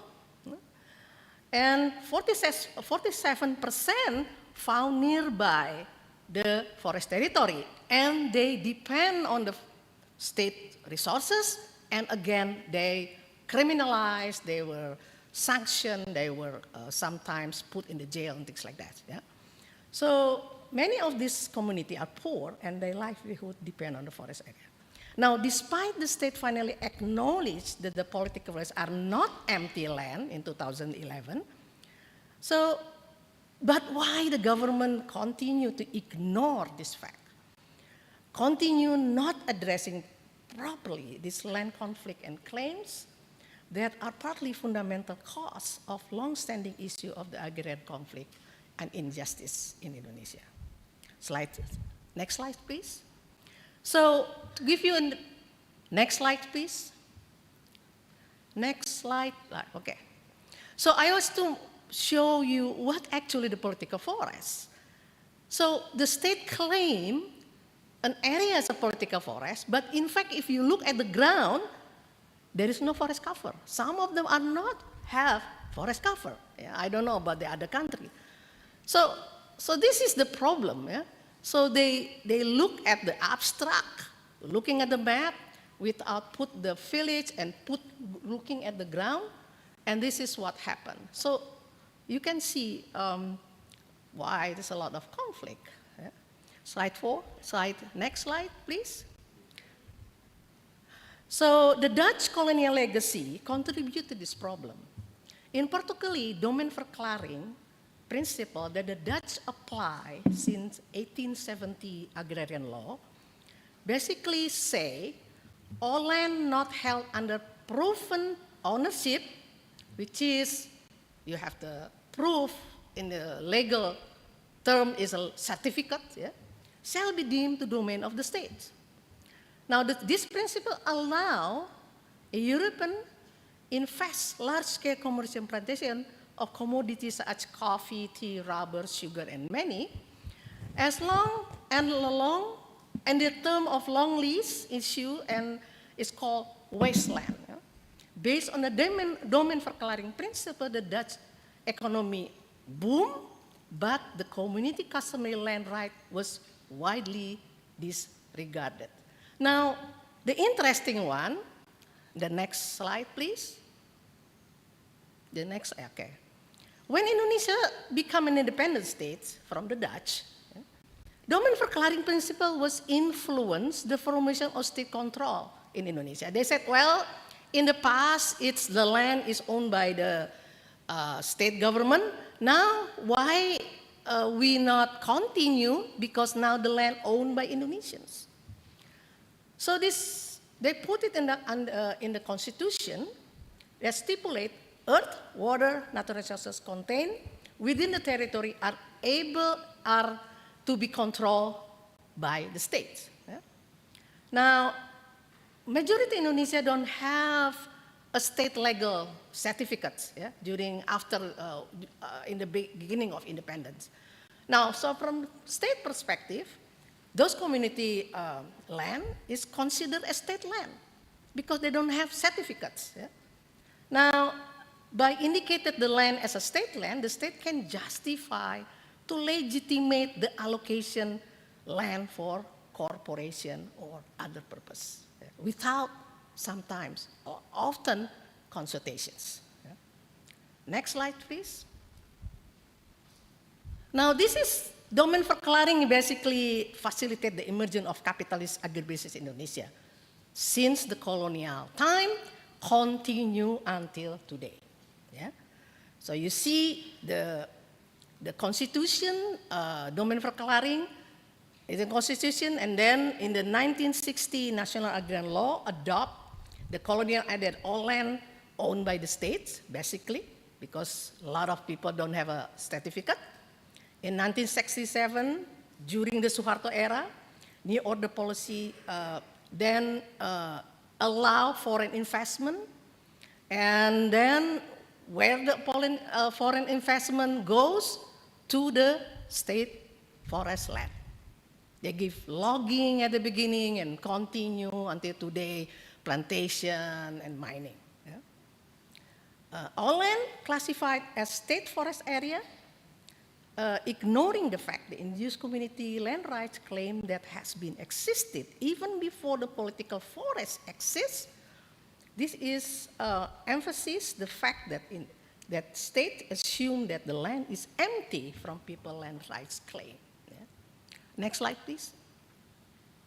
There is also a reason why Indonesian government continue to implement the verklaring principle. It was following the Dutch legacy to allocate the land for corporate investment, for extractive industry, under the name of economic growth, As you can see from the slide that 3 decades of Suharto authoritarian New Order, more than 70 million hectares of land, of state land, allocated to corporations, ignoring that the land is actually people live in the land and claim the area. This allocation for corporate control has been continued after the 1998 or in the post-Suharto era. Now, during Suharto era, those allocation has been given to Suharto family and his military allies and business allies. In particular, begin with the permits for logging concession and later on for palm oil and mining. Now, after the post-Suharto era, it was the politico-business clientelism who continue gain benefit from access to this land. You can see that during the presidency of Bambang Yudhoyono, his government allocate a lot of permits for mining concessions. And this is why it's continue the injustice after the post-Suharto. Next slide, please. Now, after Suharto was forced to resign, corporate palm oil plantation has been on the rise, in particular due to the decentralization policy.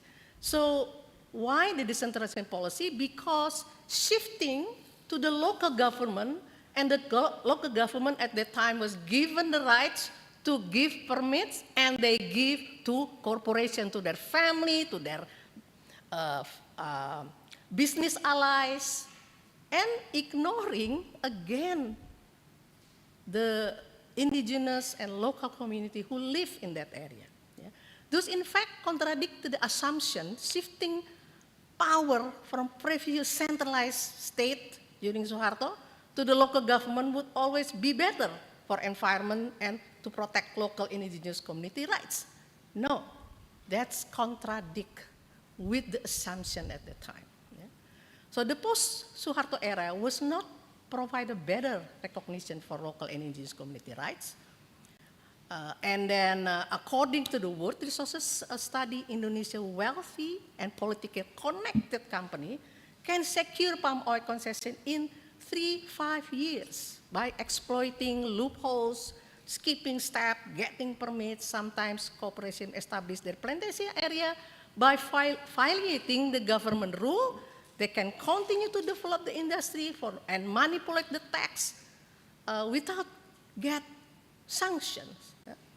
Meanwhile, indigenous community in Indonesia spent up to 15 years trying to formulate their forest rights. Many never make it to the complex legal process. Next slide, please. As a result, you can see in the slide that how this corporation that gain permits from government could ignore the community customary land. So this is, mapping to show the customary land, but you see overlapping all the land. It's actually mining company or concession and corporate palm oil concessions.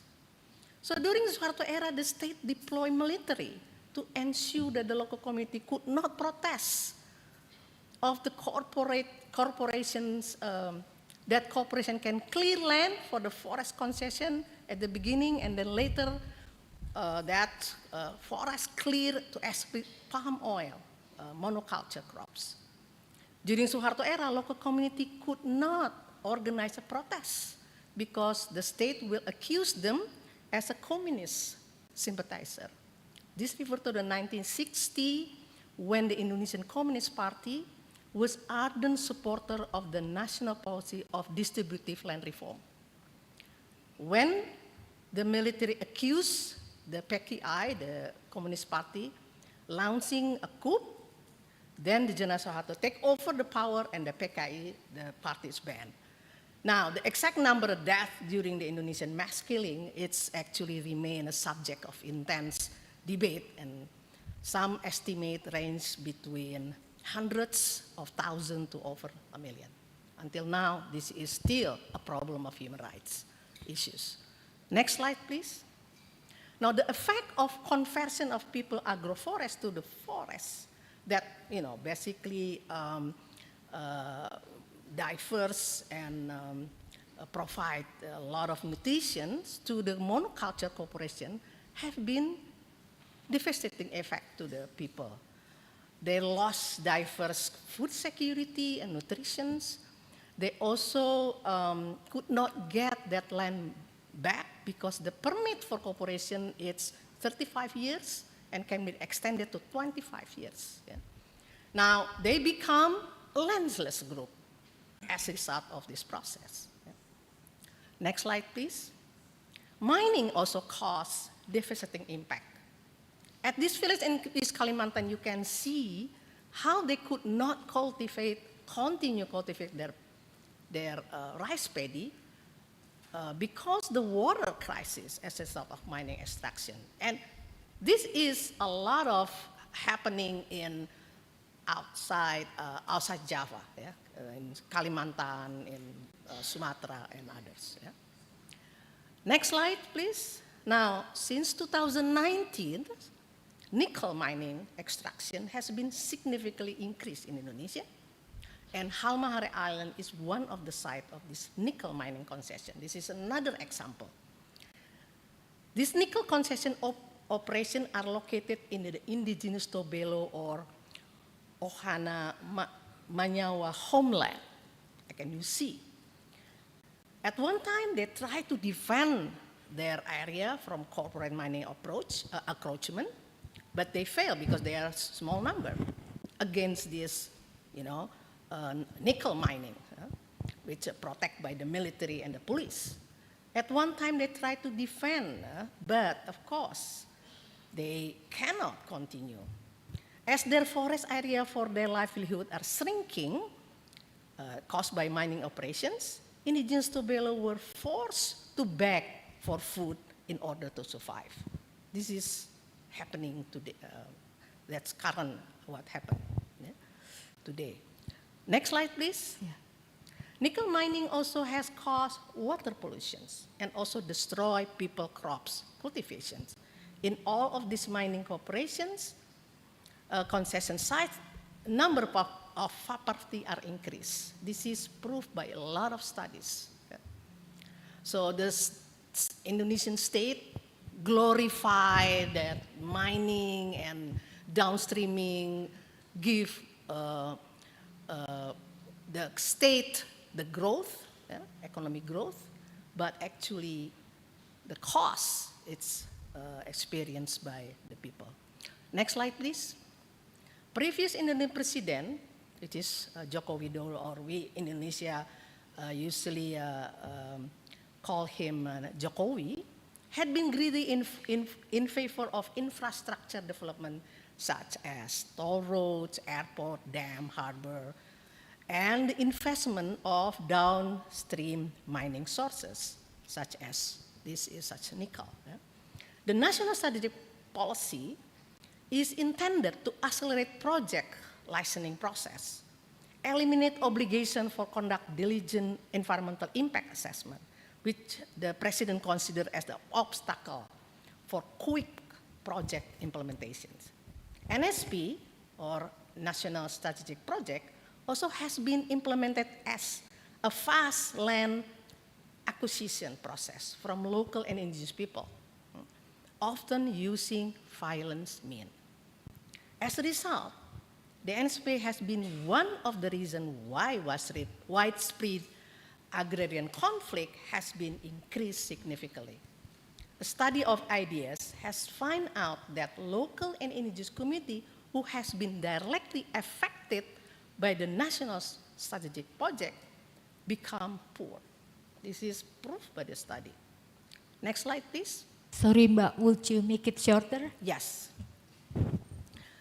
So, yeah, I'm just showing that the local and indigenous community has been protested, yeah. But I think one of the issues that not mentioned in this study is actually the importance of social media. In Indonesia right now, you cannot get attention without you provide to the social media. So no viral, no justice is become the common discourse in Indonesia. Next slide, please. Yeah. This is part of why the agrarian conflict during Joko Widodo government higher than the predecessors of the Susilo Bambang Yudhoyono. Agrarian conflict are one of the contribution to the persistent poverty problem in the rural area in Indonesia. Next slide, please. Now, what is the challenge? In the past 10 years, President Jokowi actually has been implemented state access and asset reform through agrarian reform and social forestry.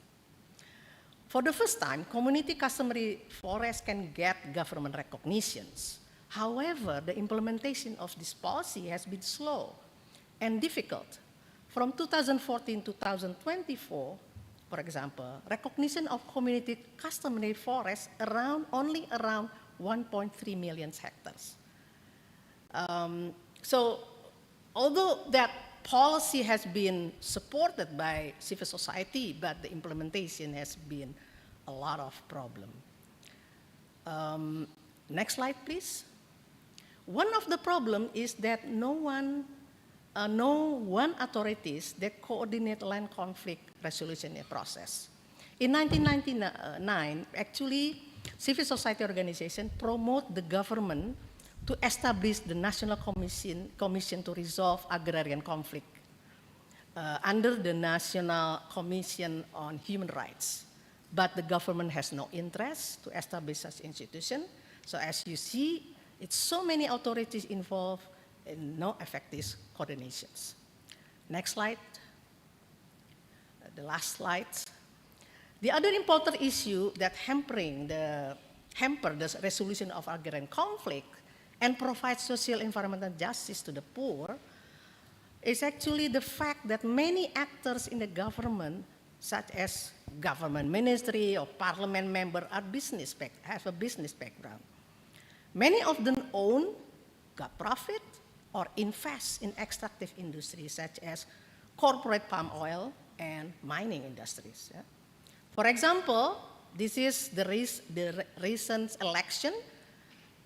It found 60% of the elected national parliament's member for 2024 and 2029 are business persons. Their interest, of course, to secure their own business and the interest of the oligarch businesses that support them. The elected President Prabowo himself and his family is part of the oligarch business person. This is a structural problem that is the biggest challenge to strengthen the policy of social and environmental justice that will benefit for the poor, local, and indigenous community in Indonesia. Thank you for attention.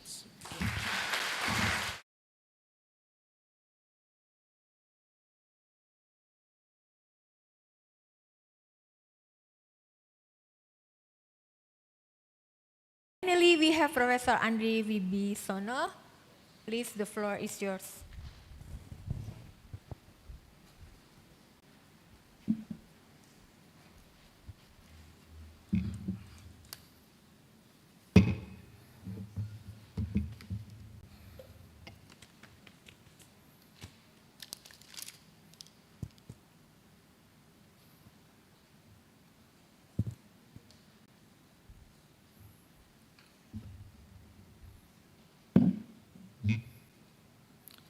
So,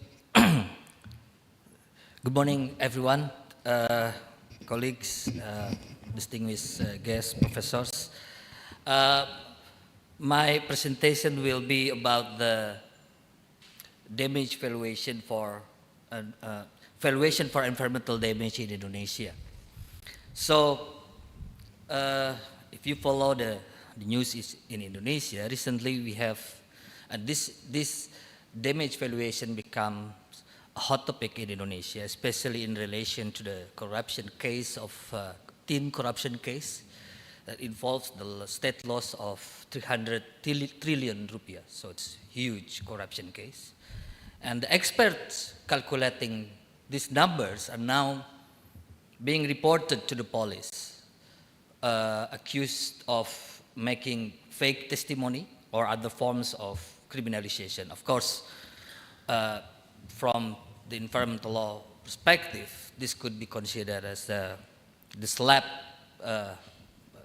strategic lawsuits or litigation against public participation. And we have to, of course, challenge or condemn this kind of efforts to criminalize the environmental rights defenders, including these experts. However, my presentation will not talking about that. My presentation will talk about how the damage valuation has been conducted in Indonesia, regulated in Indonesia. So in this case, I'm risking of being considered as pro-corruptors or dangerous to the anti-corruption movement in Indonesia. So I take the challenge, but I hope that my presentation will shed the lights on will give critical comments on how we do this kind of evaluation, and to some extent, somehow, will also have connection with the previous presentation of Ibu Suraya Afif. So next, the legal basis. We have the environmental law of 2009, Article 90, that gives the government the right to sue. And then, in making these lawsuits, the government is given the rights to calculate environmental damage. So we have then the Minister of Environment Regulation number 7 of 2014 on damage valuation. So these two legal bases become very important. Next slide. Tap. I should mention. Okay. Yes. Yeah, this one. So just jump to the type of damage that considered classified in the Minister Regulation number 7 of 2014. So we have type A, losses due to exceeding environmental quality standards. Type B, losses, we call it assessment costs. Of course, if we try to make a valuation and make an assessment of damage, the government will incur expenses. So this considered as the assessment cost. The third one is the costs incurred by the government when they conduct restoration. So we call it type C, and then ecosystem loss type D. So the calculation then, the way the calculation is conducted, then explained further in the Appendix 2 of the Minister of the Regulation. In practice, however, we find that the water pollution cases use valuation method type A mainly, and for the peatland degradation and wildfire litigation, usually they refer to type C and type D. Next. So this is the example of Kalista Alam case. The Kalista Alam is the concession holder controlling areas where peatland fires occurred. I think the case is 2013. The plaintiff, the government, argued that 100 hectare peatland under the defendant's control has been burned and caused environmental damage, and then asked the defendant to pay around 114 billion for compensation and 251 billion for restoration costs. So ecological damage type D and type C, combining all around 360 something billion rupiahs. The decision was in favor of the plaintiffs, upheld by the High Court in Banda Aceh and later on by Supreme Court. In its report in 2020, the government said that they have succeeded in collecting money from, at least theoretically, from these cases around 19 trillion rupiahs. So it's again huge number. And the way they calculate the numbers are quite similar with the Kalista Alam case. They use this regulation number 7 of 2014. Next. And then there's a pollution case in which the government sought to have compensation around 12 billion rupiah, something like that. So, and they won the case again. And the company, if they won the case, in some cases, of course not all, the company already paid the government this amount of compensations. Interestingly, no restoration has taken place. So the government received the money and they keep the money. So for me, that's the questions. That it raised questions why the government failed to conduct any restoration measures in the site that they claim to have been damaged in these cases. Next. Now, come to the, we can see the problems. So, first, the governments or the Minister of the Environment Regulation fails to make a distinction between primary restoration and compensatory restoration. Next, what is this? So, before continue, I should state that we have this kind of similar situation, this kind of regulation, restoration, damage valuations. Usually, we follow the US experience. In the CERCLA, or CERCLA stands for Comprehensive Environmental Response Compensation and Liability Act, or Oil Pollution Act. And also in Europe, I think we can refer to the Environmental Liability Directives. Also, at the international level, we could refer to, for example, the opinion of Justice Trindade in the separate opinion in the Costa Rica versus Nicaragua in 2018. When he said that, I quote, environmental damages in Trindade's perceptions call first for restitutio in integrum. Compensation comes afterwards, limited to material harm only and aim at restoration, end quote. So what happened in Indonesia is the idea around. So the government tried to collect money, and that's it. There is no, restoration is not the purpose, it's not the objective. So this is the graph here. So if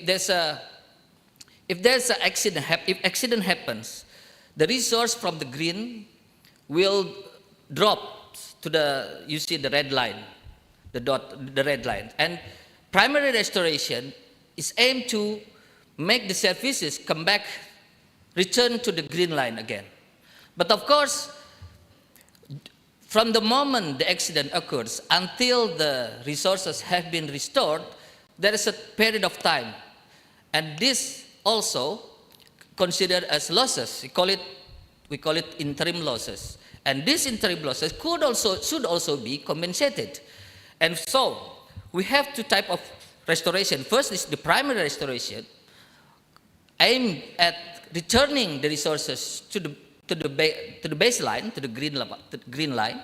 But also there's a compensatory restorations that aim to compensate the interim losses. So in the government regulation, in our government regulation of 2014, there is nothing about these two type of restoration. And then next, another problem is that, as I said before, the government collect the money and it's to be paid as a non-tax revenue. So it's just revenue, not the revenue for the state. No requirement that the money is used only to restore the degraded sites. So in contrast to the CERCLA or OPA in the US, where the law clearly states that all the money, some collected through this kind of valuations, can only be used for restorations. In Indonesia, there is no such provision. So, as a consequence, although the government claimed for the damage, environmental damage, and compensation for the damage, they failed to provide or to base their calculation on the real restoration plan. So restoration plan is important in the US and also I think in Europe. As during the assessment process, the end result of the assessment is restoration plan, and that will be the basis of the government's claim. That's not happening in Indonesia. Again, the government do not have restoration plan, but yet they have the claim, they have the valuation. Based on what? I will explain later. So, as I said before, defendants already paid the government, but no restoration has taken place. And next, problems with the government calculation, especially in wildfire litigation. So it has been accused of being arbitrary because it just rely on the government regulation number or minister regulation number 7 of 2014. The valuation has always been based on hypothetical restoration rather than concrete restoration plan. So, next. Again, this is the incorrect units, but I will not explain it. I will perhaps during the discussion. But it's too. But again, the question is why the government, I mean the plaintiffs, repeated all these incorrect units in all these cases. Is it typo or? So I will explain later on. So now we come to the next. We come to the corruption cases. Here in Indonesia, environmental damage is considered state's economy loss. Okay, so we have the Nur Alam case in which the prosecutor asked the defendant to pay more than 2.7 trillion for environmental damage as state's loss.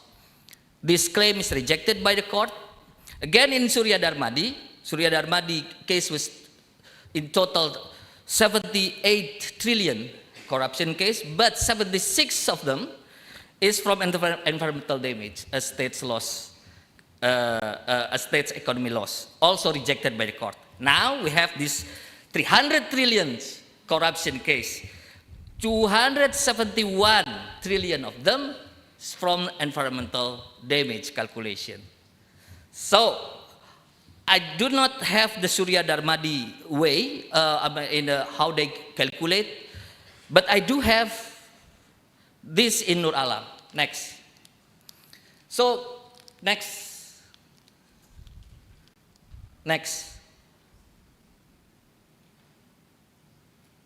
Yes. So we have the prosecutor in Nur Alam case. Nur Alam was the governor of, I don't know, in Sulawesi, West Sulawesi, yeah. Okay, the prosecutor claimed 2.7 trillion derived from ecological losses calculated per hectare of damaged land.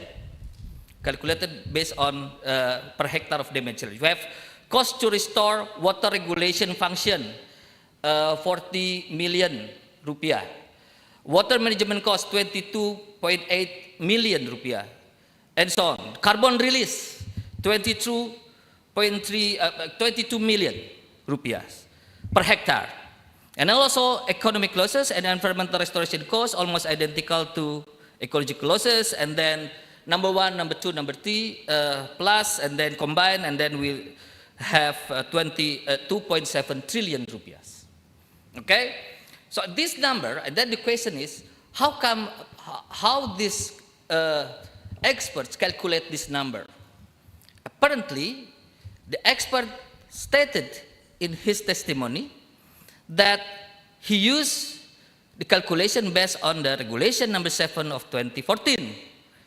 And he said that the numbers in the regulation used the numbers, this number, and adjusted to the hectares in the actual case, because it's not based on the real restoration plan. So they look at the numbers in the regulations. But what kind of numbers is it in the regulation? We found these numbers in chapter 4 of the annex of the regulation, and it is examples of cases. It's completely hypothetical example cases. We call it contoh soal in bahasa Indonesia. So really example of, there's a, in our math books, for example, there's a formula, and under the formula, usually the book explains how to use this formula with this hypothetical number, of course, example. And this number is used in real cases, including in corruption case. Is that correct? Of course it's not. I mean, from the legal perspective. But then, how can we repeated this again and again and again based on these examples? Because I think the government for me, is not interested in correcting this kind of calculation. Why? Perhaps the problem lies in the paradigm. Next, and it relates to what Bu Soraya mentioned before. Next. For me, so there's an attempt to correct this one by the Supreme Court. I was involved in that. I mean, because what is what's the point of claiming these trillion rupiahs in the environmental cases if not used for restoring the injured environment, the injured resources? So according to the court, the calculation should be based on real restoration plan. This is to ensure that more reliable valuation has been taken, and also to ensure that real restoration will take place. Otherwise, we just have this, hypothetical, perhaps a bit fake kind of restoration. So, but we also need, I think, the change of paradigms. This kind of calculation is being repeated again and again and again, because I think deep in the heart of the government is they still relies on the paradigm that the state is the owner of the natural resources, based on perhaps the domain for clearing. So of course, we should challenge this kind of paradigms, because in our constitution, the government only holds the right to control. And I propose that we also need to improve the paradigm, to shift the paradigm, because we cannot read the Article 33 of paragraph 3 of the Constitution in isolation with other provisions in the Constitution. I think some of the important provisions in the Constitution are related to human rights, especially the right to the environment, the Article 28. So if we combine Article 33, paragraph 3, and Article 28 of age on the right of the environment, right to the environment, we have the new formula. And this is in our law, environmental law, called tanggung jawab negara, the responsibility of the state. principle, the principle of the responsibility of the state. So if the government in this case, it has not only the right to control, but also the obligation, affirmative duties, to deliver the greatest benefits for the people when utilizing natural resources, but also to prevent damage to the environment, to the resources, and also to ensure that restoration will take place once the resources are injured. And because of that, the government has the right to claim for environmental damage. So for me, no restoration plan means that the government has no right to claim for environmental damage, let alone for the claiming 275 trillion in a corruption case. So it means, come to the end of my presentation, that law, especially environmental law, is clearly related to other disciplines. In this case, perhaps the environmental science, but also economic. Because, you know, when we calculate damage, we need economies.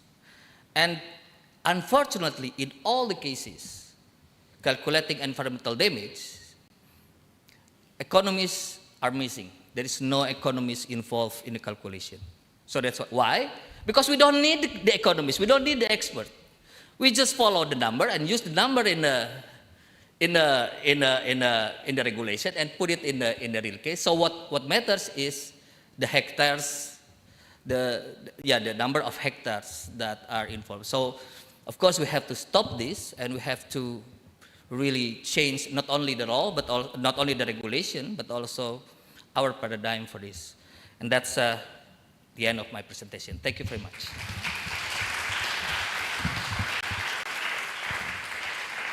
Thank you very much, Professor Andri, for presenting environmental legal issues and its practices. I couldn't remember again the number of the state laws, economic and environmental laws, because of those issues. My dear friends, colleagues, and distinguished guests, with all due respect, because we have time constraints, so I would just like to invite one or two questions, Dia? Yeah, from the floor, please. Yeah, please. One, another, only one?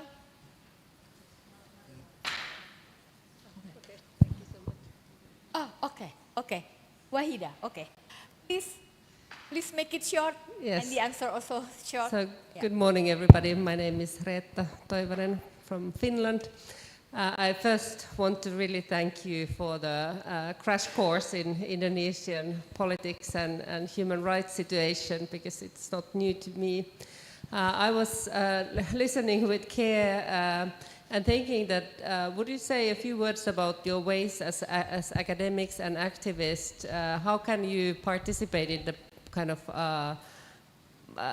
politics of Indonesia? So are there some platforms that are especially accessible for academia, and are there some certain places where the politicians can really, you know, get up-to-date information and also take it, or is it very disconnected, the academic discussion and the political? Thank you.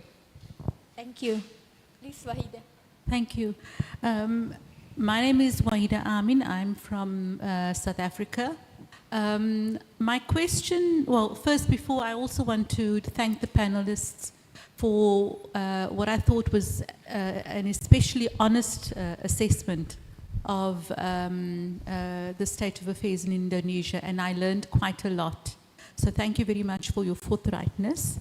My question is for the second speaker, the human rights activist. I'm sorry, I can't remember your name. I apologize. You spoke about the reservations that Indonesia has made in respect of several international conventions. And so my understanding of reservations is that they're not supposed to be inconsistent with at the very least, with the spirit and objects of the treaty. So what is your assessment then of those reservations in that respect? And what is happening at the international level, at the UN level, regarding holding Indonesia accountable for violating international conventions where the reservations are inconsistent with the spirit and objects of the treaties? And then second question.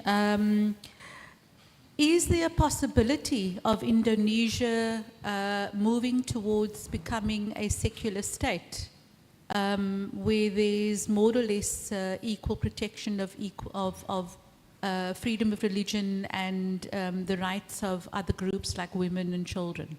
Thank you. Please, who anyone of you want?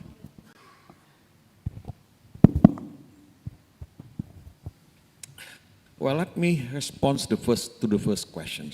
Did you say you are coming from Finland? Okay, nice country. Well, what is the role of the academia?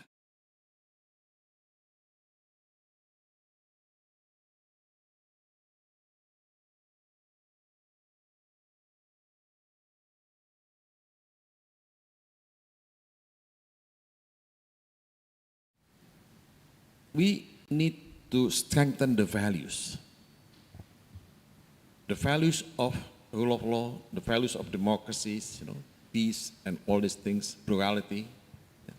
So I think the politics of values are the one that has to be fought by every members of academia, communities.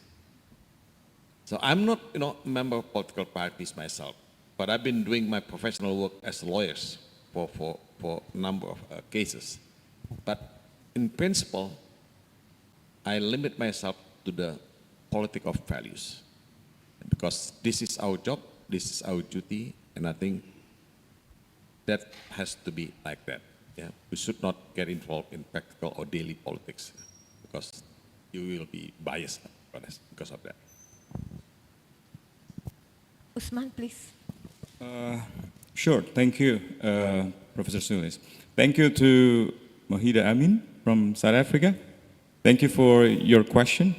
I share your opinion on the reservation, but as long as I understand the whole mechanism and standard setting at the UN, a reservation to a convention, for example, is a unilateral statement made by a state like Indonesia, for example, to modify or to exclude the legal effect of certain treaty provisions. For example, if we look at my slides on the status of ratifications, there are conventions such as CEDAW, CRC, or ICCPR, and CRPD, for example, where Indonesia made reservation on optional protocol. In general, Indonesia has always been trying to avoid any individual mechanisms to be applied at the UN, in which it resulted in a way that Indonesian citizen has no rights to file a complaint individually to the UN mechanism. That prevents Indonesian citizen to get benefit from the ratification status that Indonesia has made. So that shows how Indonesia has been really great on the surveys, showing commitment to ratify Convention A, B, C, and so on. But when it comes to implementation, no. Look at CEDAW. CEDAW clearly ban any forms of discriminations against women, including by means of female genital mutilation. Many countries have been urged by the UN CEDAW Committee to ban, to abolish, and even to penalize, to criminalize female genital mutilation. What happens with Indonesia? Indonesia has always made an excuse by saying that, look, we have religious norms, we have, cultural norms in Indonesia where it is almost impossible for us to outlaw or to ban female genital mutilation in Indonesia, in the country. In recent development, luckily, a minister of empowerment of women and children, if I'm mistaken, has just issued a very good decree on, discouraging the practice of female genital mutilation. But the reservation, the refusal, the reluctance of Indonesia in applying the Convention on Elimination of Discrimination Against Women in full commitment remains a big question. So, when it comes to CRC, the same goes for CRC. ICCPR, of course, ICCPR, remains to be debatable when it comes to death penalty, for example, because inherently, ICCPR allowing in any country to apply death penalty for the most serious crimes, not for pregnant women, not for underage children, and so on.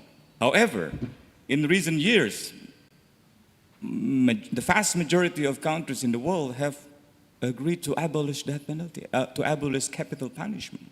Indonesia remains reluctant. If you remember, in the first few years of Jokowi's administration, he was so stubborn in rejecting any compatibility with the UN Covenant on Civil and Political Rights and optional protocol on moratorium on death penalty by executing all death row inmates, including those Australians, and Pak Todung was the lawyer of these Australians who were executed by Indonesian authorities. Indonesia remains unwilling to comply with universal standards, with standards of the UN, including optional protocol on moratorium for capital punishment. The same goes for the CRC. The same goes for the people with disability. It's a long way to go for Indonesia to really, find a way reconciling universal values and religious values. As for the question of whether there is possibility for Indonesia to move to a secular state, Indonesia is a secular state. Although, there's this reservation where Indonesian thinkers and Indonesian politicians have always said, yes, we are a secular country, but we respect religion. So when it comes to, for example, restrictions of rights, religious norms are among the most frequent pretexts to restrict rights, to restrict the rights of minority, to restrict the rights of women, and to restrict the rights of people with different sexual orientation. In the last 5 to 10 years, you've seen a lot of reckless statements made by public officials, by ministers, by politicians, dehumanizing LGBTQI people, dehumanizing women. On election especially, I think there are many candidates where they made reckless statements degrading dignity of women with no husband, for example, dignity of, children. So this, I argue, this has something to do with, intellectual history of Indonesia's legal thinking. It's there in the founding process of the Constitution, in the formulation process of the Constitution. It's there in the nationalist political party. It's there in the Islamist orientation political party. It's a long way to go for Indonesia to be really in compliance with cosmopolitan values. We used to have a cosmopolitan leader such as President Habibie or President Wahid. But after that, no more than a nationalist leader ruling Indonesia, justifying violations of rights under the pretext of nationalist rhetoric, nationalist impulse, or religious pretext. This is the challenge for us as academics, as an activist, and also practitioners. I hope that answered the question. I really thank you for the question. Thank you, Usman. I believe that there are more questions on environmental and ecological justice issues, but due to the time constraints, I should finish these sessions. And I would like to end these sessions with grateful thanks for the speaker, Bang Mulya, Bang Usman, Bang Andi, and Mbak Suraya. And I would like to have Janin and Dia to give a token of appreciation for the speaker, please.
Okay.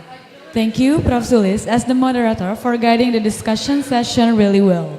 We hope that today's session has broadened our perspectives and opened up new insight for all of us. And I want to inform for all participants that want to refill your drink, you can refill your bottle in front of this room. The seminar was also the last session of the plenary agenda. We would like to extend our heartfelt thanks all of the speakers and participants for joining us in today's evening of ceremony. We hope that today's event has provided a meaningful and insightful experience for everyone. After this, we invite all speakers, participants, and students to take a short break and enjoy the coffee break for 10 minutes that we have prepared outside this building.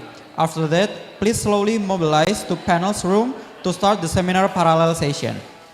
We would also like to remind all participants that for today's first panel session will be informed after the coffee break for the exact time. And we kindly ask everyone to take note of the panel room locations. Participants can find detailed information about the panel session on the QR code given that you can scan from the banner, and also we can show the QR. And this is for the Wi-Fi, so all participants can access the hotspot using this username. So you can take a photo of this username Wi-Fi, and you can log in using this username and the password. Okay.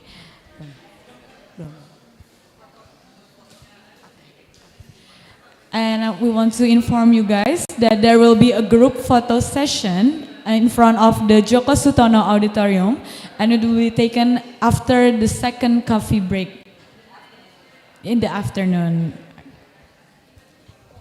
That brings us to the end of our session today. As your masters of ceremony, we would like to express our sincere gratitude for your participation and engagement throughout the event. Thank you once again for being with us today. Wishing you all a wonderful day ahead. Wassalamualaikum warahmatullahi wabarakatuh. Shalom, Om Shanti Shanti Om, Namo Buddhaya, and salam kebajikan for all of us. In addition, I also want to inform for participants who will make presentations Presentation later. If you need assistance related to the presentation materials and other technical assistance, you can immediately email your LO committee so that later your LO committee can help to update your presentation materials. Thank you.